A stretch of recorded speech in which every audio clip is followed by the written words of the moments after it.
नमस्ते, सुप्रभात। आज 21 दिसंबर युग ऋषि विचार श्रृंखला की 355वीं 355 कड़ी परमात्मा का दर्शन कैसे मिले शीर्षक से आज बात कहता हूँ। अखंड ज्योति मई 1966 के पृष्ठ 1 से उद्धृत करते हुए लिखा था युग ऋषि आचार्य श्री राम शर्मा जी ने।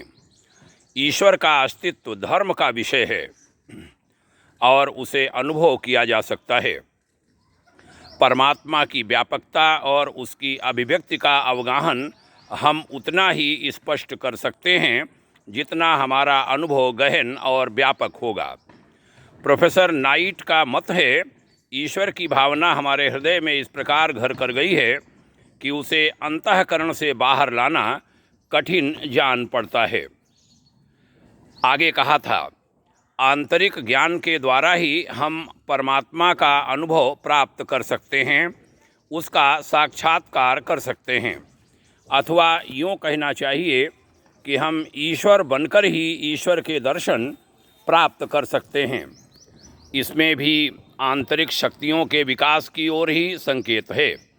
कल्पना, चिंतन, विचार, भावना, स्वप्न आदि के माध्यम से तो उसकी एक झलक ही देखी जा सकती है। विश्वास की पुष्टि के लिए यद्यपि बुद्धि तत्व भी आवश्यक है, तथापि उसके पूर्ण ज्ञान के लिए आपको अपने अंदर प्रविष्ट होना होगा। आत्मा की सूक्ष्म सत्ता में प्रवेश करना आवश्यक है। वहाँ बुद्धि की पहुँच नहीं हो सकती। आत्मा का भेदन आत्मा ही करती है और आत्मा बनकर ही आत्मा का साक्षात्कार किया जा सकता है। इसी बात को ईश्वरीय ज्ञान के बारे में भी घटित किया जाता है। यह ऐसा ही है जैसे कोई ये कहे कि एक बूंद समुद्र में मिलकर अपने आप को समुद्र अनुभव कर सकती है, पर अपने बूंद रूप में समुद्र की गहराई का वह मापन नहीं कर सकती। मित्रों, बहुत संक्षेप में काफ़ी गहरी बात कह दी गई। ऐसा कोई महान चिंतक विचारक ही लिख सकता है, आत्मज्ञानी ही लिख सकता है, तत्वदर्शी ही लिख सकता है।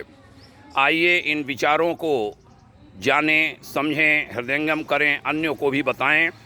बहुत बहुत शुभकामनाएं। ओम शांति।